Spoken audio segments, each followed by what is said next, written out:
Hello everyone, welcome back to my channel. मी रुद्राणी पाटील आजच्या व्हिडिओमध्ये तुमच्या सगळ्यांचं स्वागत करते. या व्हिडिओमध्ये आपल्याला जे प्रिन्सिपल ऑफ मॅनेजमेंट आहेत हेनरी फ्युअल यांचे आहेत ते मॉडर्न प्रिन्सिपल ऑफ मॅनेजमेंट ते डिस्कस करायचे आहेत. आता फक्त या व्हिडिओमध्ये हेनरी फ्युअल बद्दल आपण जाणून घेऊ आणि येणाऱ्या व्हिडिओमध्ये आपण त्यांचे प्रिन्सिपल सुद्धा डिस्कस करू. सो व्हिडिओ स्टार्ट करण्या अगोदर बिग बुल बॅच लॉन्च झालेला आहे. कोर्स लगेच परचेस करायचा आहे. इथून पुढे जे व्हिडिओज तुम्हाला पाहिजे असतील ते डायरेक्टली बिग बुल बॅच मध्ये जातील. फटाफट बॅच जॉईन करा. बघा आता या ठिकाणी हेनरी फ्युअल बद्दल इन्फॉर्मेशन दिलेली आहे. सो ही जी या ठिकाणी दिलेली इन्फॉर्मेशन आहे मी ते तुम्हाला एका स्टोरी मार्फत समजून सांगते, म्हणजे तुमच्या लक्षात पण राहील आणि एक्झाम मध्ये तुम्हाला चांगलं एक्सप्लेन सुद्धा करता येईल. आता बघू आपण आपली स्टोरी. सो हे आहेत आपले हेनरी फ्युअल. आपण ओळखतो यांना, खूप सोपं आहे आता हे. तर त्यांचा जन्म बर्थ कधीच आहे 1841 आणि ते एक्सपायर कधी झाले, डाईट 1925. ओके, आता हे तुम्हाला एक्सपांड करून लिहायचं आहे, एवढंच लिहायचं असं नाही. He was born in 1841, he was died in 1925 असं तुम्हाला एक्सपांड करावं लागतं, विस्तृत रूप द्यावं लागतं असं म्हणायला हरकत नाही, विश्लेषण करावं लागतं. ओके, आता स्टोरी काय असेल या ठिकाणी बघा. ते एका फ्रेंच मायनिंग कंपनीमध्ये काम करत होते. अशा एका फ्रेंच मायनिंग कंपनीमध्ये काम करत होते. ते स्टार्टिंगला फर्स्ट ऑफ ऑल स्टार्टिंगला मायनिंग इंजिनियर होते. या फ्रेंच मायनिंग कंपनीमध्ये आपले हेनरी फ्युअल हे मायनिंग इंजिनियर म्हणून काम करत होते. असंच काही दिवस काम करत राहिले, काही वर्ष गेले. मग काही वर्षानंतर त्यांचा प्रमोशन झालं. काय म्हणून झाला? ते आधी मायनिंग इंजिनियर होते या कंपनीमध्ये, नंतर ते चीफ मॅनेजिंग डायरेक्टर झाले याच कंपनीचे. सोपं आहे, मायनिंग इंजिनियर पासून जर्नी स्टार्ट केली होती, नंतर ते झाले चीफ मॅनेजिंग डायरेक्टर. याला म्हणतो आपण उच्च व्यवस्थापक किंवा मराठीमध्ये संस्थापक असं म्हटलं जातं. मुख्य संस्थापक असं म्हटलं जातं. याच कंपनीमध्ये होते. आता स्टोरी काय आहे, प्रिन्सिपल्सचा संबंध काय आहे ते जाणून घेऊ. त्यांनी सुरुवात केली होती मायनिंग इंजिनियर कडनं, मग झाले चीफ मॅनेजिंग डायरेक्टर. मग ज्यावेळेस ह्यांनी चीफ मॅनेजिंग डायरेक्टर झाले, काही दिवस पदावर काम केले, त्या पोझिशन वरती त्यांनी काम केलं. काम करत असताना त्यांना एक गोष्ट जाणवली. काय गोष्ट जाणवली? आपला हा जो बिझनेस आहे तो आता मला जाणवत आहे, म्हणजे हेनरी फ्युअलला जाणवत आहे की या बिझनेस मध्ये लॉस होत आहे, त्या कंपनीमध्ये लॉस होत आहे, किंवा एफिशियन्सी किंवा इनएफिशियन्सी जाणवत आहे. एफिशियन्सी डिक्रीज होत आहे, म्हणजेच आपण त्याला इनएफिशियन्सी अकार्यक्षमता म्हणतो. ठीक आहे, लॉस होत आहे किंवा आपण म्हणू शकतो एफिशियन्सी डिक्रीज होत आहे, इनएफिशियन्सी येत आहे. ही गोष्ट हेनरी फ्युअलच्या लक्षात आली. मग त्यांनी विचार केला की असं का होत आहे, आपल्या व्यवसायामध्ये, आपल्या या बिझनेसमध्ये, आपल्या या कंपनीमध्ये लॉस का बर होत आहे, कार्यक्षमता का कमी होत आहे, अकार्यक्षम का होत आहे आपला बिझनेस. अशा वेळेस त्यांना काही गोष्टी जाणवल्या, निदर्शनास आल्या. ठीक आहे, त्यांनी काही गोष्टींचा अभ्यास केला. मग त्यांनी काही एक्सपेरिमेंट्स आपल्या बिझनेस मध्ये करून बघितले. त्यांनी काय केलं, मग काही एक्सपेरिमेंट्स आपल्या व्यवसायात करून बघितले, सराव आपल्या व्यवसायात करून बघितले.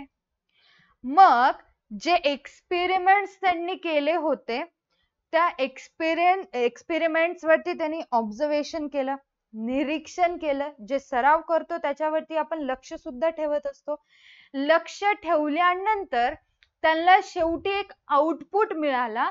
त्या आउटपुटला आपण म्हणतो प्रिन्सिपल. त्यांनी 14 प्रिन्सिपल असेच तयार केले. ठीक आहे, नीट स्टोरी समजून घ्या, खूप सोपं आहे. Experiments plus observation equals to 14 principle formula. ठीक आहे, लक्षात ठेवा. म्हणजेच की व्यवसायामध्ये काही गोष्टी लॉस मध्ये जात आहे, अकार्यक्षमपणे व्यवसाय चालू आहे, अशा वेळेस का चालू आहे, या सगळ्या गोष्टींवरती काही एक्सपेरिमेंट केला, काही सराव केला की या गोष्टी केल्यामुळे असं होत आहे, त्या गोष्टी केल्यामुळे काही दुसराच परिणाम मिळत आहे, तिसरी गोष्ट केल्यामुळे तिसराच परिणाम मिळत आहे. मग जेवढ्यांदाही आपण एक्सपेरिमेंट केलो त्या सगळ्यांचा शेवटचा जो आउटपुट आहे, परिणाम आहे, सारखाच येतोय का, बघावं लागतं का नाही. एखादी गोष्ट जर आपण नवीन वापरत असतो, प्रत्येक वेळेस आपल्याला सेम एक्सपिरियन्स येत असेल तरच आपण नेक्स्ट टाइम ती गोष्ट वापरू. इथेही सेम आहे. एखादा एक्सपेरिमेंट जर हेनरी फ्युएल व्यवसायात करत असतील, खूपदा बार ते एक्सपेरिमेंट केल्यानंतर, ऑब्झर्वेशन केल्यानंतर शेवटी एकच परिणाम, आउटपुट एक देत असेल तर त्याच्यानंतर त्या निष्कर्षाचा किंवा त्या आउटपुटचं रूपांतर या त्यांनी 14 प्रिन्सिपल मध्ये केलेलं आहे. समजलं प्रिन्सिपल कशी तयार झाली. तुमच्या बुक मध्ये पण तेच सांगितले, एक्सपेरिमेंट करून, ऑब्झर्वेशन करून त्यांनी त्यांची 14 प्रिन्सिपल सांगितलेली आहेत. मग त्यांनी ही जी त्यांची 14 प्रिन्सिपल सांगितलेले आहेत, विकसित केलेले आहेत, म्हणून त्यांच्या या कंट्रीब्युशन मुळे त्यांना आपण म्हणतो फादर ऑफ मॉडर्न मॅनेजमेंट. काय म्हणतो? Father of modern management. हे तुम्हाला लक्षात ठेवायचं आहे. फादर ऑफ मॉडर्न मॅनेजमेंट कोणाला म्हटलं जातं हे तुम्हाला ऑब्जेक्टिव्ह मध्ये विचारलं जातं, MCQ मध्ये विचारलं जातं. नीट लक्षात ठेवा. सगळी स्टोरी समजली? अतिशय सोपा होता. आता आपण आपल्या बुक कडे येऊ. जसं की मी सांगितलं होतं स्टार्टिंगला, Henry fuel was born in 1841, died in 1925. He was a French mining engineer who turned a leading industrialist and a successful manager. नंतर अगोदर ते फक्त मायनिंग इंजिनियर होते, पण त्यांनी चीफ मॅनेजिंग डायरेक्टर पद भूषविले.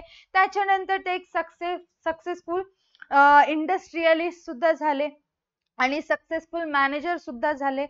ठीक आहे. He started his career as a mining engineer. First वाला पॉइंट होता मायनिंग इंजिनियर. त्याच्यानंतर in a French mining company and rose to position of chief managing director. सुरुवात मायनिंग इंजिनियरने केली, त्याच्यानंतर झाले chief managing director. Then after conducting many experiments, म्हणजे फक्त लॉस वाला किंवा एफिशियन्सी वाला जो पार्ट मी तुम्हाला स्टोरी मध्ये सांगितलं ते फक्त समजून घेण्यापुरतं लक्षात ठेवा. अस्तित्वात आहे का नाही मला पण नाही माहिती, फक्त तुम्हाला समजावं म्हणून मी ते गोष्टी तुम्हाला सांगितलेल्या आहेत. Okay. After conducting many experiments and observation in organisation, Fayol proposed 14 principles of management. Formula काय होता? Experiments plus observation equals to 14 principle. Same here. Clear? Check करा पुढे काय सांगितलं. Which are explained in his famous book.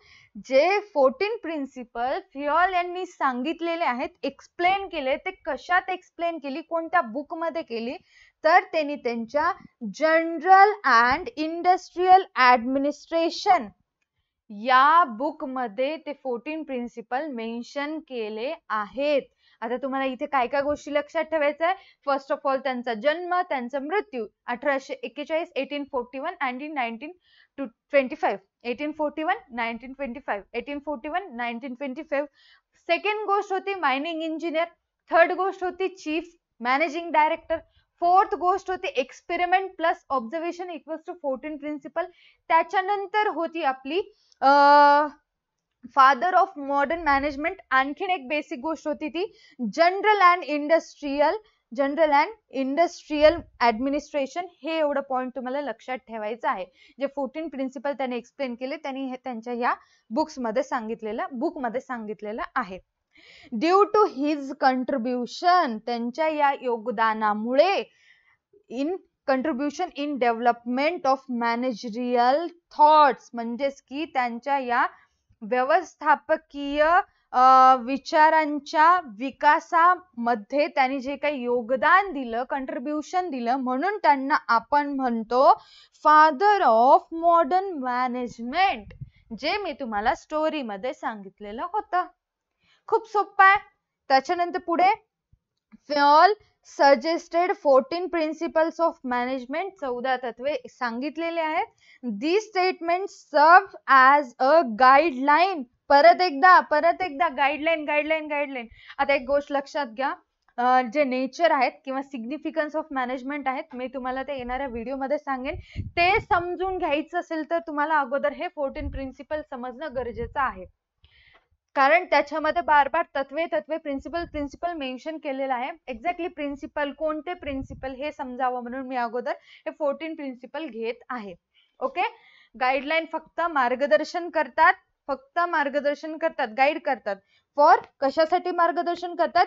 Decision घेण्यासाठी, निर्णय घेण्यासाठी आणि मॅनेजमेंट ऍक्शन साठी, काही व्यवस्थापनाचे कामे करण्यासाठी सुद्धा, काही कामकाज करण्यासाठी सुद्धा मदत करत असतात.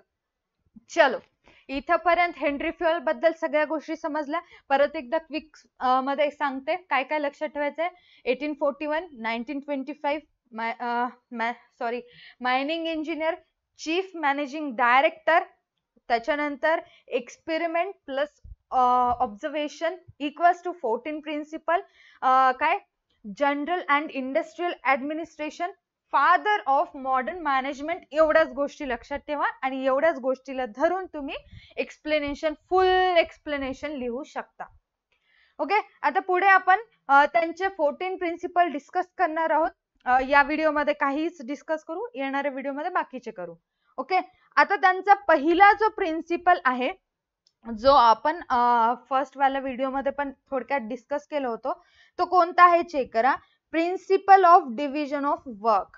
पहिला कोणता आहे? Principle of division of work. याला मराठीमध्ये म्हणतात कामाच्या विभागणीचे तत्व. आता मराठीमध्ये ज्यांना मराठी समजते त्यांच्यासाठी खूप सोपं आहे. कामाची विभागणी म्हणजेच काम वाटून देणं. डिव्हिजन ऑफ वर्क म्हणजे डिवाइड करणं, काम डिवाइड करणं. फॉर एक्झाम्पल, जसं आपले आई वडील वगैरे असतात, घरची एखादी वेळ साफसफाई करायची असेल तर आपल्याला जे काम जमतं तेच काम आपल्याला देतात. या ठिकाणी सुद्धा तसंच आहे. आपल्या कौशल्यानुसार आपल्याला काम देतात का नाही, इथे सुद्धा तसंच आहे. बघा काय सांगितलेलं आहे, डिस्कस करू मग पुढे जाऊ. एक्झाम्पल घेणार आहे तरच तुम्हाला बाकी गोष्टी समजतील. बघा, according to these principle, the work is divided into different kinds such as technical, financial, commercial, security operations, accounting and managerial. आता याचं मीनिंग काय आहे? जे या तत्वानुसार, या प्रिन्सिपल नुसार द वर्क इज डिवाइडेड, आपलं जे काम आहे ते विभागलं आहे. डिफरंट काइंड सच ॲज, म्हणजे वेगवेगळ्या विभागांमध्ये, डिपार्टमेंट मध्ये आपलं काम डिवाइड केलेलं आहे. जसं की टेक्निकल डिपार्टमेंट वेगळं, फायनान्शियल वेगळं. टेक्निकल म्हणजे तांत्रिक, फायनान्शियल म्हणजे आर्थिक किंवा वित्त, कमर्शियल म्हणजे व्यावसायिक, सेक्युरिटी ऑपरेशन्स म्हणजे सुरक्षा व्यवस्था. वेगवेगळे डिपार्टमेंट केलेले आहेत. अकाउंटिंग डिपार्टमेंट लेखा. त्याच्यानंतर मॅनेजरियल आहे म्हणजेच व्यवस्थापकीय विभाग आहे. जे आपलं काम आहे ते वेगवेगळ्या डिपार्टमेंट मध्ये डिवाइड करण्यात आलं. क्लिअर आहे? पुढे, it is assigned to employees as per their qualities and capabilities. आता वेगवेगळे डिपार्टमेंट तर झाले, त्या डिपार्टमेंट मध्ये सुद्धा त्यांच्या कौशल्यानुसार व त्यांच्या क्षमतेनुसार त्यांची निवड केली जाते, त्यांना असाइन केलं जातं. जसं आपण एक्झाम्पल बघितलं, ज्या प्लेयरला बॅटिंग जमतं, त्यांचे जे स्किल्स आहेत किंवा त्यांचे क्वालिटीज आहेत त्यानुसार त्यांना ते काम दिलं जातं, ते खेळायला लावलं जातं. त्याचप्रमाणे असतं जसे एखाद्याला बॅटिंग चांगल्या पद्धतीने जमत असेल तर त्याला बॅटिंग देणं, जर एखाद्याला बॉलिंग चांगलं जमत असेल तर त्याला बॉलिंग करायला देणं. हे काय आहे? डिव्हिजन ऑफ वर्क आहे. डिव्हिजन करा, पण डिव्हिजन करते वेळी, डिवाइड करते वेळी काही गोष्टी लक्षात ठेवा. कोणती गोष्ट असेल? क्वालिटी आणि कॅपॅबिलिटीज. कोणत्याही एम्प्लॉईला आपण कुठेही काम देऊ शकत नाही. त्याला काम जमतं का, त्याच्याकडे स्किल्स आहेत का, त्याला त्याच्यामध्ये ते काम कम्प्लीट करण्याची क्वालिटी आहे का, ते आपल्याला चेक करावं लागतं. पुढे, it helps in improving efficiency and expertise of employees which ultimately turns into expected productivity level. काय सांगितलेलं आहे? तुम्ही जर डिव्हिजन ऑफ वर्क चांगल्या पद्धतीने करत असाल तर एफिशियन्सी वाढते, एफिशियन्सी मध्ये इम्प्रूव्हमेंट होते. जसं आपण बघितलं हेनरी फ्युएलच्या व्यवसायामध्ये ज्या कंपनीमध्ये लॉस होत होता, एफिशियन्सी डाऊन होत होती, डिक्रीज होत होती, मग त्यांनी काय केलं? डिव्हिजन ऑफ वर्क ट्राय केलं. म्हणजेच की प्रत्येक कर्मचाऱ्याला त्यांच्या क्वालिटीनुसार कामाला लावलं. मग त्यांची क्वालिटी, एक्सपर्टीज त्या गोष्टीमध्ये होती तर ते काम चांगल्या पद्धतीनेच होणार आहे. जर एखाद्याची हँडरायटिंग चांगली असेल, जर एखाद्याला हँडरायटिंग चांगली असेल, त्याला आपण लेटर लिहायला लावलं, लेटर म्हणजे आता ती गोष्ट समजू नका घेऊ, किंवा आपल्या टीचरने एखादं काम हँडरायटिंग चांगलं आहे म्हणून दिलेलं आहे. कशामुळे दिलं? हँडरायटिंग चांगली आहे, आपल्याकडे ती क्वालिटी आहे म्हणून ते आपल्याला काम दिलं. म्हणजे त्या ठिकाणी सुद्धा तेच सांगितलं, त्यांच्याकडे जी क्वालिटी आहे तेच काम त्यांना द्या. त्यांची कॅपॅबिलिटी जी आहे, क्षमता जेवढी आहे तेवढंच काम त्यांना द्यायचंय. असं जर आपण केलं तर एम्प्लॉईची एफिशियन्सी वाढेल, कार्यक्षमता वाढेल आणि त्या गोष्टीमध्ये ते जे काम करतात त्याच्यामध्ये ते एक्सपर्ट होतील, त्यांची एक्सपर्टीज त्या गोष्टीमध्ये वाढेल. असं केल्यामुळे जे आपलं अपेक्षित उत्पादन पातळी, एक्सपेक्टेड प्रोडक्टिव्हिटी लेवल आहे ते सुद्धा आपल्याला गेन करता येईल. आपलं जे ठरलं होतं अपेक्षित उत्पादन पातळी, म्हणजेच की जी आपली क्षमता ठरली होती ती आपल्याला साध्य करता येईल. समजायले? एक्सपेक्टेड प्रोडक्टिव्हिटी लेवल आपण त्याला असं म्हणत असतो. ओके, क्लिअर आहे? आता फॉर एक्झाम्पल इथे एक एक्झाम्पल समजून सांगण्याचा प्रयत्न करते. आय होप तुम्हाला समजेल सुद्धा. दिसत असेल स्क्रीनवरती, तुम्हाला चेक करा. हे आपले बॉस आहेत, किंवा आपण यांना बॉस म्हणण्याऐवजी मॅनेजर म्हणू.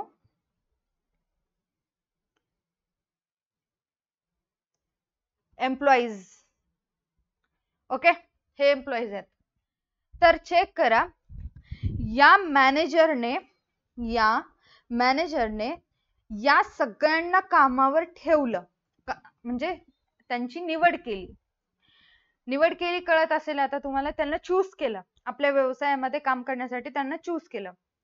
मग चूज करते वेळी काहीतरी गोष्टींचा विचार केला असेल, यांच्या क्वालिटीज किंवा त्यांची क्षमता, कॅपॅबिलिटी चेक केली असेल, काय कौशल्य आहेत, क्षमता आहे का काम करण्याची, गोष्टी चेक केल्या असतील. मग त्या गोष्टी चेक केल्या म्हणूनच त्यांची निवड या व्यवसायात झाली. ठीक आहे, इथपर्यंत क्लिअर आहे. मग पुढे काय, तर या प्रिन्सिपल नुसार तुम्ही कौशल्य, आता जसं की याला चांगलं मार्केटिंग करता येतं, या व्यक्तीला, या एम्प्लॉईला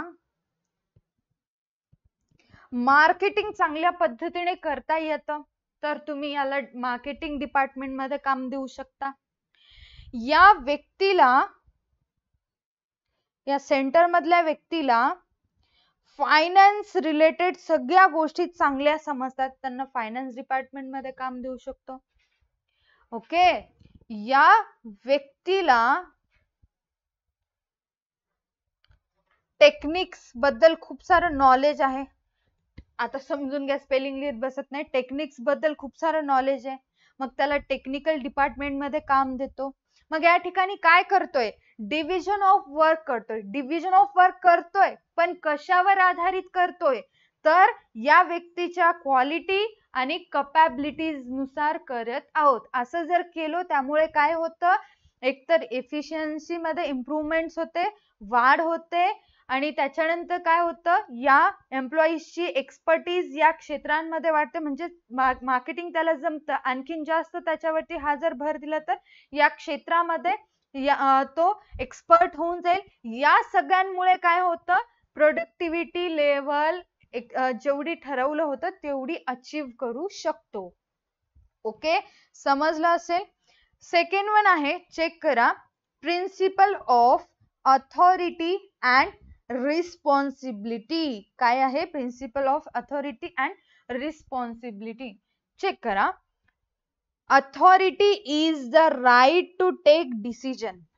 म्हणजेच मराठीमध्ये काय मिनिंग होतं, अधिकार तुम्हाला काही डिसिजन घेण्यामध्ये मदत करत असतात. ऑथॉरिटी म्हणजे अधिकार. अधिकार तुमच्या जवळ असल्यामुळे तुम्हाला काही डिसिजन घेण्यामध्ये मदत करत असतात. It is necessary to get the things done appropriately from subordinate. आता याचं मिनिंग काय होतं, तर तुमच्याकडे काही अथॉरिटीज दिलेल्या आहेत, अधिकार दिलेले आहेत, त्या अधिकारांचा, त्या अथॉरिटीचा उपयोग तुम्हाला करायचा आहे. मग तुम्हाला तुमच्या हाताखालच्या एम्प्लॉईज कडनं योग्यरित्या, अप्रोप्रिएटली म्हणजे योग्यरित्या काम करून घेणं गरजेचं आहे. तो अथॉरिटी, तो अधिकार तुमच्याकडे आहे. जसं आपल्या घरामध्ये एखादं फंक्शन असेल तर सगळे अधिकार, काय करायचं काय नाही, कोणत्या गोष्टीसाठी किती पैसे खर्च करायचे, या सगळ्या गोष्टींचा अधिकार आपल्या घरातल्या मोठ्या मेन पर्सन जवळ असतो. आपले आजोबा असू दे किंवा आपले वडील असू दे, त्यांच्याकडे मेन सगळे अधिकार असतात. तेच आपल्याकडून काम करून घेतात. आईला सांगतात, आपल्याला सांगतात, बाबा जा हे काम करून घे, तू हे काम कर, सांगतात आपल्याला, आपल्याकडून काम करून घेतात. मॅनेजर सुद्धा तेच करतात, त्याच्याकडे अधिकार आहे, काम करून घेऊ शकतो. Authority always comes with the responsibility. ज्या वेळेस अधिकार येत असतात त्यासोबत रिस्पॉन्सिबिलिटी सुद्धा ऑटोमॅटिक येत असते. ठीक आहे. जर मी म्हटलं होतं फंक्शन आहे, आपल्या फॅमिली मधल्या मेन पर्सन कडे सगळ्या अथॉरिटी असतील तर त्यांच्याकडे एक मोठी रिस्पॉन्सिबिलिटी सुद्धा ऑटोमॅटिक जात असते, जबाबदारी असते. फंक्शन चांगल्या पद्धतीने पार पाडणे ही त्यांची सगळ्यात मोठी जबाबदारी आहे. अथॉरिटी काय आहे, त्यांच्या हातात सगळ्या गोष्टी आहेत, ते सगळ्यांना सूचना म्हणजे ऑर्डर देऊ शकतात, काम करून घेऊ शकतात. पण त्यांच्यासोबत, अथॉरिटी सोबत त्यांच्याकडे जबाबदारी, रिस्पॉन्सिबिलिटी सुद्धा पास झाली. कशी? काम करून घ्यायचं आहे, ती जबाबदारी माझी आहे, सगळं चांगल्या पद्धतीने पार पडलं पाहिजे, ती रिस्पॉन्सिबिलिटी मेन हेड माझी म्हणजे मेन हेडची आहे, मेन पर्सनची आहे घरामधली. समजायले? व्यवसायात सुद्धा असंच असते. व्यवस्थापकाला, आपल्या मॅनेजरला एखादी ऑथॉरिटी असेल, अधिकार असतील तर त्या ऑथॉरिटी सोबत रिस्पॉन्सिबिलिटी सुद्धा ऑटोमॅटिक त्याच्याकडे जातात, जबाबदारी सुद्धा जात असते आणि ती जबाबदारी त्याला पार पाडावीच लागते. Okay. If the manager is given the authority, जर एखाद्या व्यवस्थापकाला ऑथॉरिटी, अधिकार दिले असतील तर to complete a task within a given time, म्हणजेच ऑथॉरिटी दिली असेल तर ते काम त्यांना एका पर्टिक्युलर वेळेपर्यंत कंप्लीट करायचं असेल, he should be held responsible if does not complete the work in given time. नीट समजून घ्या, एखाद्या व्यवस्थापकाला एखादी जबाबदारी अधिकार दिले असतील. काय अधिकार? एखादं काम दिलं असेल, ते काम पर्टिक्युलर टाइम मध्ये कंप्लीट करायचं आहे. जर त्या व्यवस्थापकाने ते काम पर्टिक्युलर वेळेमध्ये, टाइम मध्ये कंप्लीट नाही केलं तर त्या व्यवस्थापकाला, त्या मॅनेजरला रिस्पॉन्सिबल मानलं जाईल.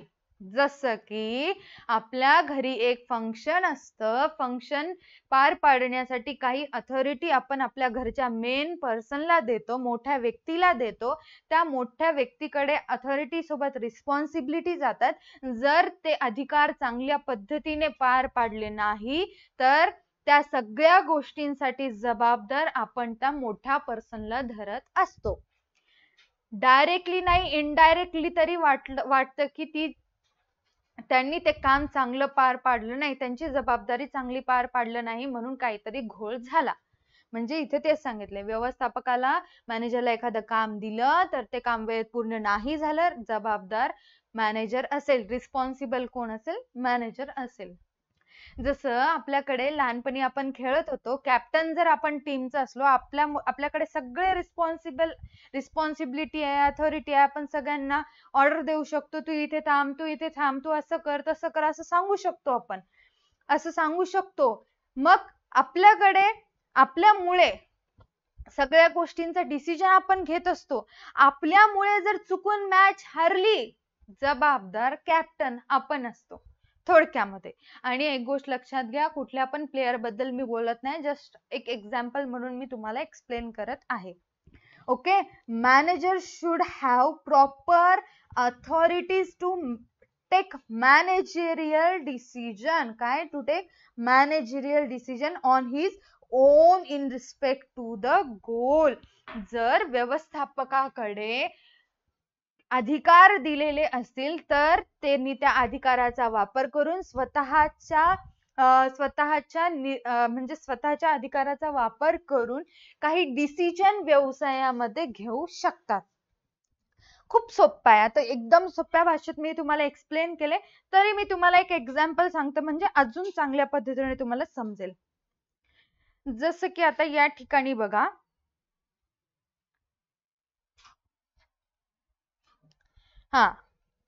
हे आहेत आपले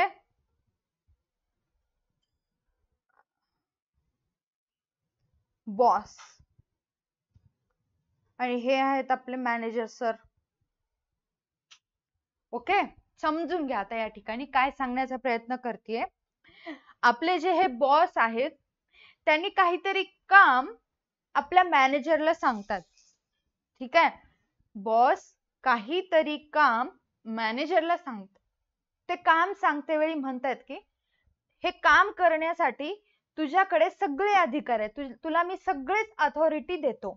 मॅनेजरला म्हणतात तू हे काम कंप्लीट कर. काम करते वेळी मी तुला या कामासाठी सगळे अथॉरिटी मी तुला देतो. पण एक गोष्ट लक्षात ठेव, अथॉरिटी मी जर तुला देत असेल तर रिस्पॉन्सिबिलिटी ऑटोमॅटिक तुझ्याकडे येईल. सपोज बॉसनी सांगितलं 100 युनिट्सचं प्रोडक्शन दिवसभरामध्ये करायचं आहे. हे काम करते वेळी अथॉरिटी आहे, अथॉरिटी आली म्हणून रिस्पॉन्सिबिलिटी पण आली. मग हे काम आता मॅनेजरला करावं लागेल. 100 युनिट्सचं प्रोडक्शन मॅनेजरला करावं लागेल. ठीक आहे म्हणलं, येस बॉस म्हणलं, मी ते काम कंप्लीट करतो म्हणलं. कामाला सुरुवात केली, 100 युनिट्सचं कामाला सुरुवात केली.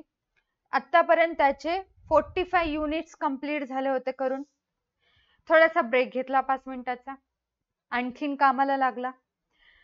आता कंटाळा केला नाही, डायरेक्टली 95 युनिट्सचं प्रोडक्शन घेतला. असा कंटाळा आला त्याला, असा कंटाळा, आता बाकीचे 5 युनिट्स करायची त्याच्यामध्ये क्षमताच राहिली नाही. इतकं टायर्ड झाला होता तो, त्याला करावंच वाटत नव्हतं.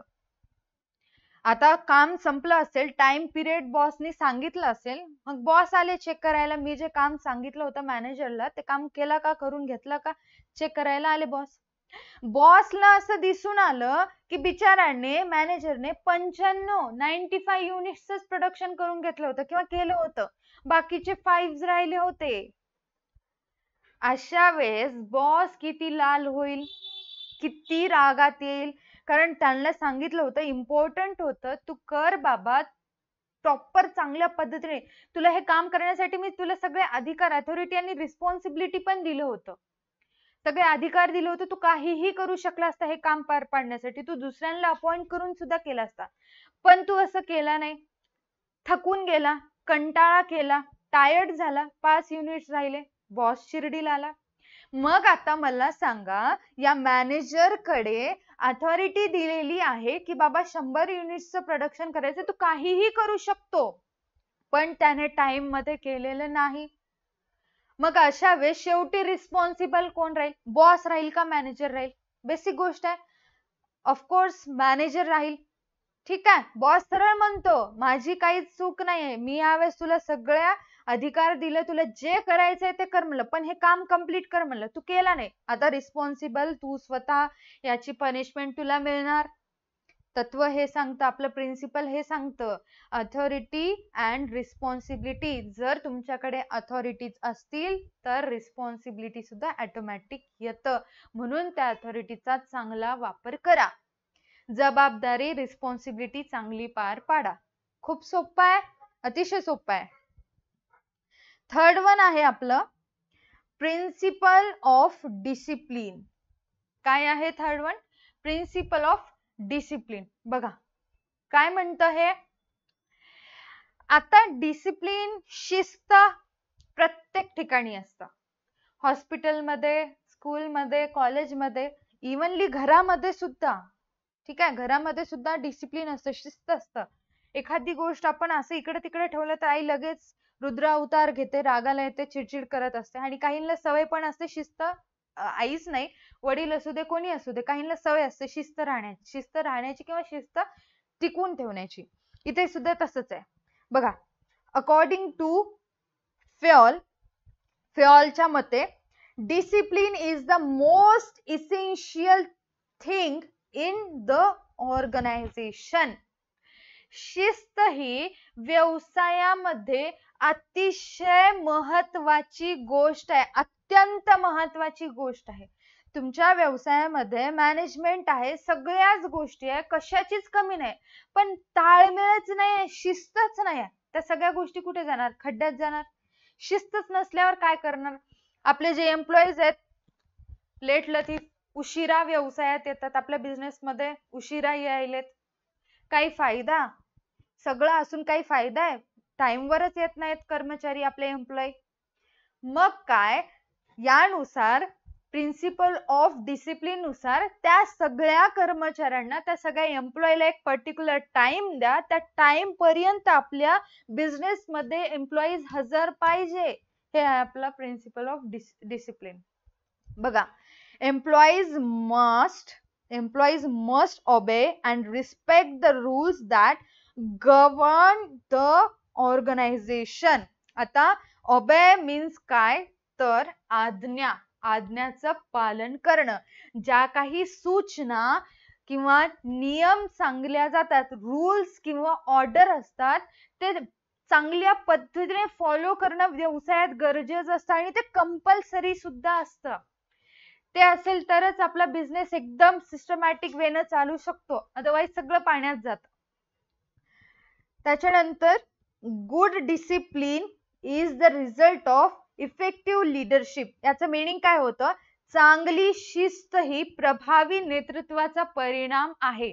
काय म्हटलेलं आहे? चांगली शिस्त ही प्रभावी नेतृत्वाचा परिणाम आहे. म्हणजेच की व्यवसायामध्ये चांगली शिस्त आहे हे कशावरून दिसून येतं? ज्यावेळेस मॅनेजर हे चांगलं लीडरशिप करत असेल, नेतृत्व चांगलं करत असेल, प्रत्येकाकडे बारीक लक्ष ठेवून त्यांना शिस्तीत आणत असेल, अशा वेळेस आपल्याला दिसून येतं व्यवसायामध्ये चांगली शिस्त, गुड डिसिप्लिन दिसून येतं. ठीक आहे. There must be a clear understanding between the management and workers regarding the organization's rules. व्यवस्थापकाला, आपल्या मॅनेजरला किंवा व्यवस्थापनाला, मॅनेजमेंटला किंवा एम्प्लॉईजला किंवा वर्कर्सला व्यवसायाचे सगळे रूल्स, सगळे ऑर्डर्स एकदम चांगल्या पद्धतीने माहिती असणं. माहिती असेल तरच फॉलो करू शकतात. अगोदर माहिती असणं गरजेचं आहे. Basic discipline should be observe at all levels of management. म्हणजेच मूलभूत शिस्त ही सगळ्या ऑल लेवल्स ऑफ मॅनेजमेंट म्हणजेच प्रत्येक व्यवस्थापक sorry for that, all levels of management वरती असते. मूलभूत शिस्त म्हणजेच काय? एक बेसिक शिस्त असते. ती शिस्त प्रत्येक लेवलवर, ऑर्गनायझेशनच्या प्रत्येक लेवलवर, जसं की मराठीमध्ये सांगते किंवा इंग्लिश, हाय लेवल, त्याच्यानंतर मिडल, त्याच्यानंतर आपलं लो लेवल असतं. या प्रत्येक लेवल वरती डिसिप्लिन असतं. ते खूप बेसिक आहे. शिस्त असणं गरजेचं आहे असं आपले हेनरी फ्योल आपल्याला सांगत असतात. ठीक आहे. आपण आपल्या रोजच्या जीवनामध्ये पण बघतो आणि आपण कॉलेजला जातो, कॉलेजमध्ये सुद्धा आपण अशी शिस्त बघत असतो. जसं की युनिफॉर्म कंपल्सरी असतं, ID गळ्यामध्ये जो आपण ID कार्ड घालतो ते कंपल्सरी असतं.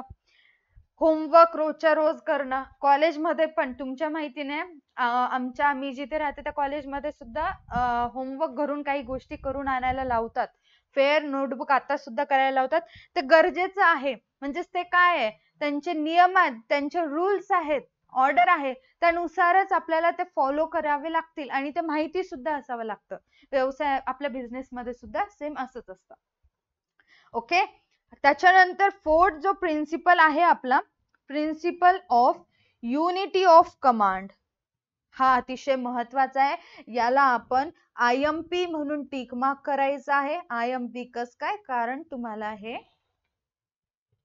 एक्झामला विचारलं जातं आणि एका ऑब्जेक्टिव्ह मध्ये किंवा एका क्वेश्चन मध्ये तुम्हाला याच्याबद्दल पॉइंट लिहा म्हणून असं विचारलं जातं, त्यावेळेस तुम्हाला यावं लागतं.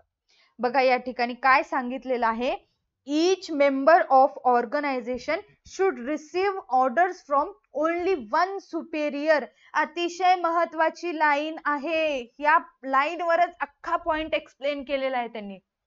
काय सांगितले, each member of organization, व्यवसायातल्या प्रत्येक व्यक्तीला फक्त आणि फक्त एकाच सुपिरियर कडून, फक्त आणि फक्त एकाच वरिष्ठाकडून आदेश मिळाला पाहिजे.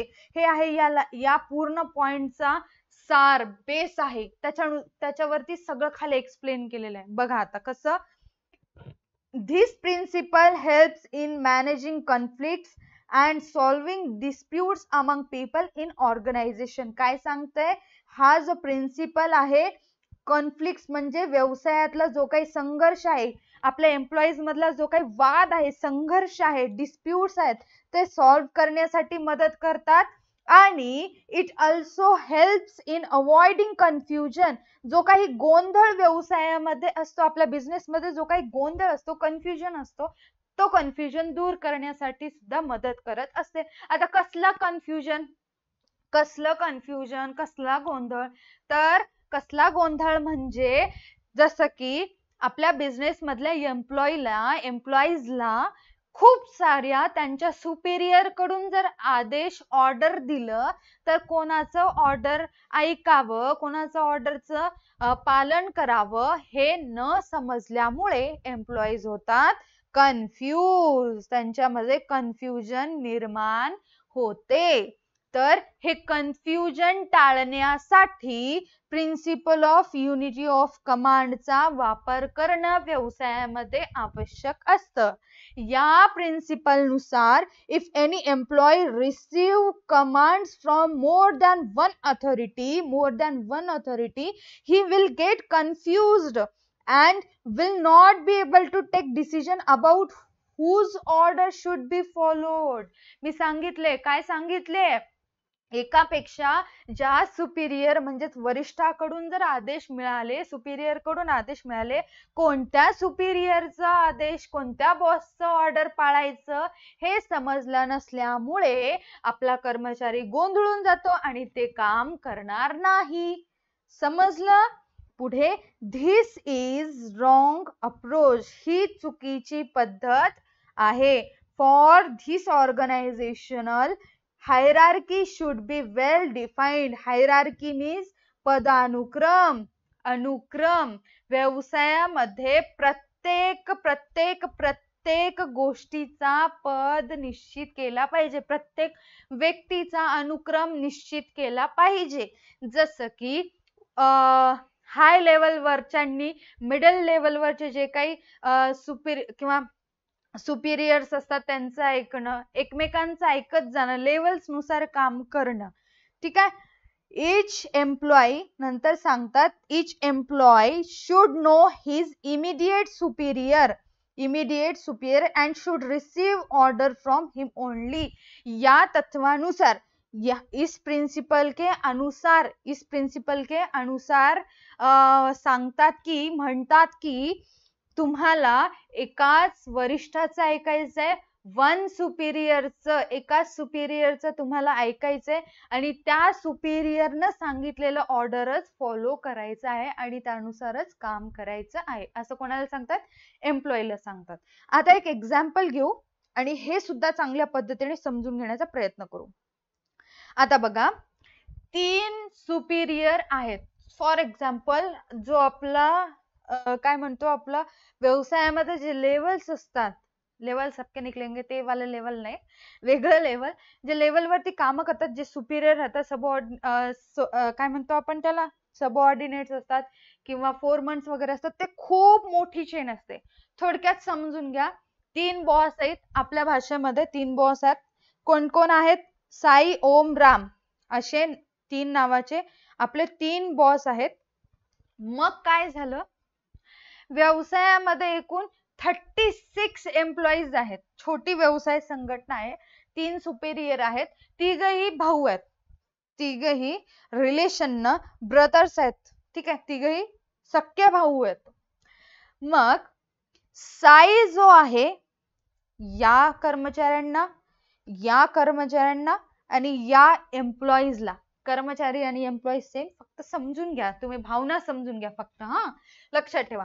साई काय करतो, काही ऑर्डर द्यायचं असतं, तर आपल्या बिझनेसमध्ये, हा याच्या बिझनेसमध्ये जेवढेही कर्मचारी आहेत तेवढ्यांना ऑर्डर देऊन टाकतो. ठीक आहे, पहिली गोष्ट समजली. त्याच्यानंतर त्याचा भाऊ ओम काय करतो, साईनं ऑर्डर दिला हे माहिती असून सुद्धा ओम लगेच या सगळ्या कर्मचाऱ्यांना, या सगळ्या एम्प्लॉईला लगेच ऑर्डर देतो. तिसरा भाऊ राम काय करतो, या दोघांनी ऑर्डर दिला, अगोदरच हे बिचारे गोंधळात पडलेत, कन्फ्यूज आहेत, तरी पण हा काय करतो, या सगळ्यांना परत ऑर्डर देतो. आता ह्या बिचाऱ्या एम्प्लॉईजचं काय, तिन्ही बॉस समान आहेत, तिन्ही इक्वल आहेत. एकाचं काम ऐकलं तर दुसऱ्याला राग, दुसऱ्याचं ऑर्डर ऐकलं तर तिसऱ्याला राग. आता ऐकावं कुणाचं? मग काय करतात हे, साईने ऑर्डर दिलेलं थोडं काम, ओमने ऑर्डर दिलेलं थोडं काम, रामने ऑर्डर दिलेलं थोडं काम करतात. तर थोडं थोडं काम करण्यामध्ये सगळं काम बिघडून जातं. मग अशा वेळेस या ठिकाणी कशाची गरज आहे, प्रिन्सिपल ऑफ युनिटी ऑफ कमांडची गरज आहे.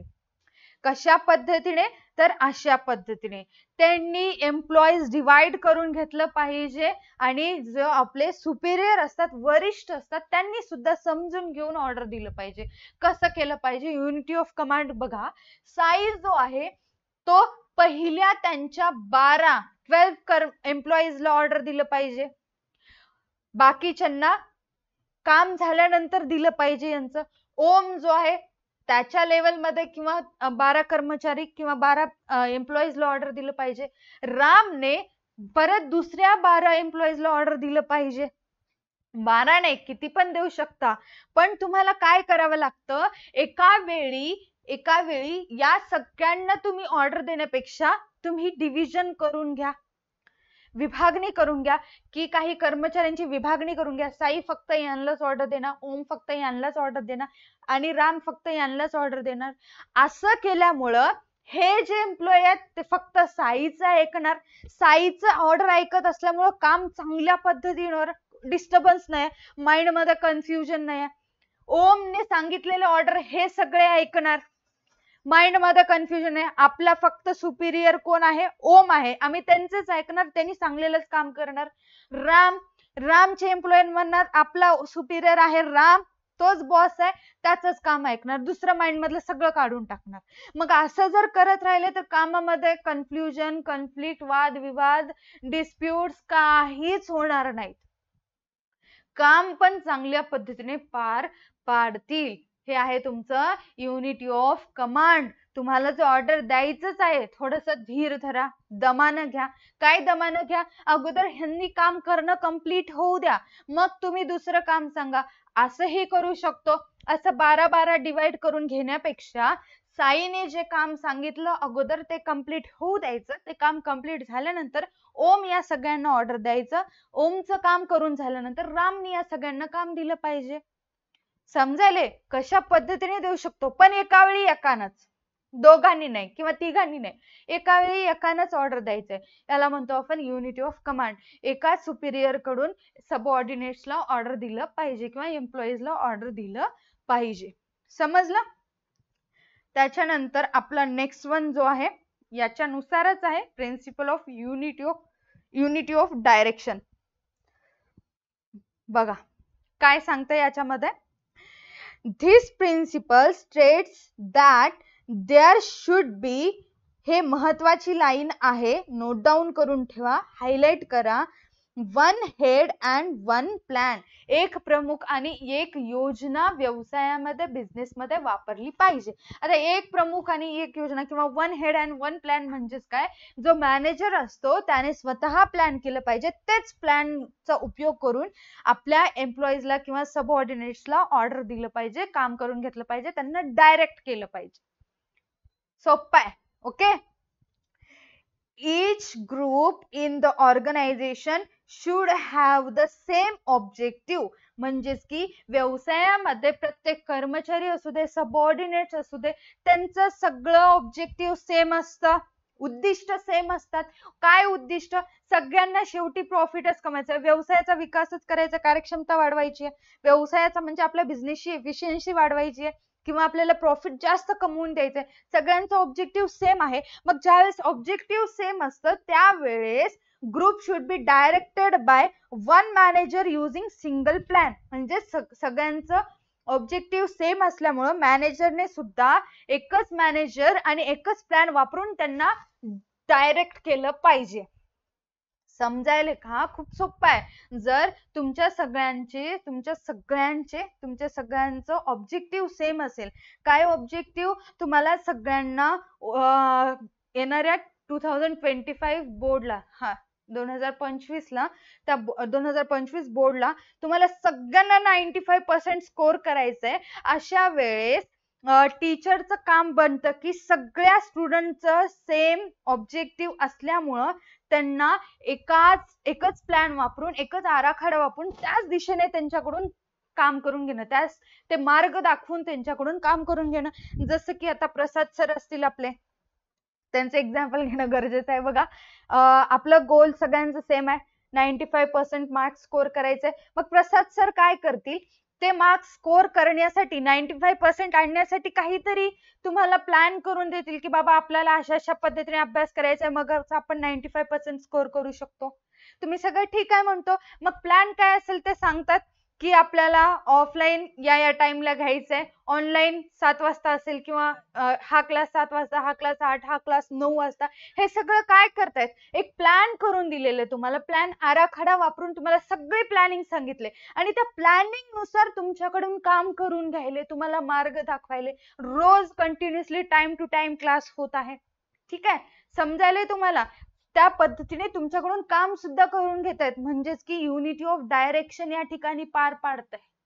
खूप बेसिक आहे. व्यवसायामध्ये पण असंच असतं. प्रिन्सिपल काय सांगतं? युनिट ऑफ डायरेक्शन काय सांगतं? जर तुमचे ऑब्जेक्टिव्ह सेम असतील तर तुम्हाला एकाच मॅनेजरने एकच प्लॅन वापरून सगळ्यांना त्याच दिशेने घेऊन जाणं गरजेचं आहे. एका वे मध्ये त्यांना नेणं गरजेचं आहे. समजायलंय? अतिशय सोपं आहे.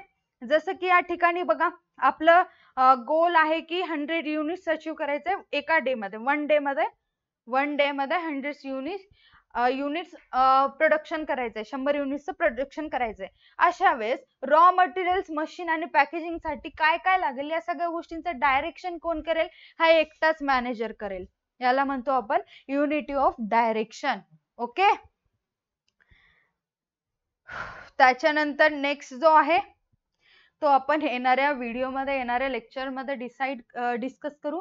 आजच्या या व्हिडिओसाठी एवढंच. आय होप जर तुम्हाला सगळ्या गोष्टी समजल्या असतील तर या व्हिडिओला लाईक करायचंय आणि चॅनलला सुद्धा सबस्क्राईब करायचंय. आणि जे काही नोट्स असतील तुम्हाला या पर्टिक्युलर टॉपिक संबंधित सगळे नोट्स तुम्हाला 20 रुपीजच्या कोर्समध्ये मिळून जातील. नोट्स एक्सपर्ट नावाचा तो कोर्स आहे, तिथून तुम्ही कोर्स परचेस करू शकता आणि नोट्स सुद्धा मिळवू शकता. त्याचबरोबर बिग बुल बॅच लॉन्च झालेली आहे. फटाफट कोर्स परचेस करा. परत एकदा सांगते, येणारे सगळे videos directly big boule batch मध्ये जातील. हे फक्त युट्यूबवरचे आहेत. आता सध्या जे चालू आहेत ते युट्यूबवर असणार. ओके.